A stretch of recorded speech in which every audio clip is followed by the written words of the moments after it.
নমস্কার বন্ধুরা, সঞ্চিতার daily lifestyle ব্লগে সবাইকে অনেক অনেক স্বাগত। আর আমি সঞ্চিতা চলে এসেছি আপনাদের কাছে একটা নতুন ব্লগ নিয়ে। আর এই দেখছেন বর্ষাকাল, যখন তখন বৃষ্টি চলে আসছে। আর সকালে উঠেই দেখি খুব বৃষ্টি হচ্ছে। আর এই দেখতে পাচ্ছেন বৃষ্টির মধ্যে ডাকছে ব্যাঙগুলো আমাদের বাড়ির পাশেই গ্যাঁ গ্যাঁ গ্যাঁ গ্যাঁ করে ডেকেই যাচ্ছে। আর এই দেখুন একদম পুরো বৃষ্টির ফলে পুরো চারিপাশে পুরো বাগান হয়ে গেছে আর এত বন বাঁধা রয়ে গেছে, তো দেখতেই পাচ্ছেন। আর ফুলগুলো পুরো একদম জলের মধ্যে যে পুরো লুটিয়ে পড়েছে। আর এই দেখুন কতটা করে জল জমে গেছে।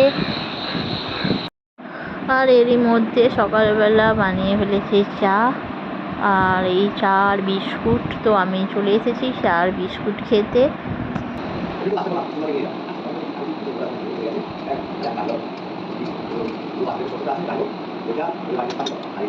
তো চলে এসেছি রান্নাঘরে। আর এদিকে আজকে বানাবো একটু অন্য কিছু, তো বলবো না এখন কি বানাচ্ছি। আর প্রথমে দেখতেই পাচ্ছেন আমি তেজপাতা দিয়ে দিয়েছি, লঙ্কা দিয়ে দিয়েছি ফোড়নের মধ্যে। আর এখানে রয়েছে একটু পেঁয়াজ কাটা, আদা রসুন, আর ওখানে টমেটো বাটা রয়েছে। আর ফোড়নের মধ্যে দিয়ে দিয়েছি একটু জিরে। তো পেঁয়াজগুলো প্রথমে ভালো করে ভেজে নেব। আর একটু লাল লাল করে ভালো করে ভাজার পরই এবার ওটাকে দিয়ে দেবো। তো দেখুন কী দেবো।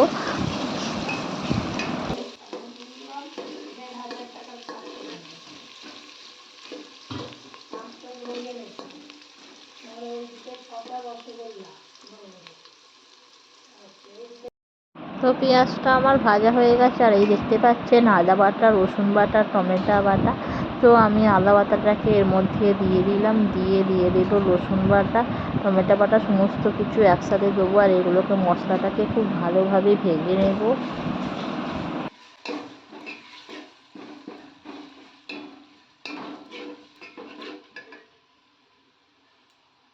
আর সাথে দিয়ে দিয়েছি লঙ্কা গুঁড়ো আর হলুদ গুঁড়ো দিয়ে দিয়েছি। আর এই দেখুন মশলাটার মধ্যেও পুরো একদম ভালো করে ভাজা, কি সুন্দর একটা দেখতে হয়েছে। আর তেলটাও বেশ ছেড়ে দিয়েছে।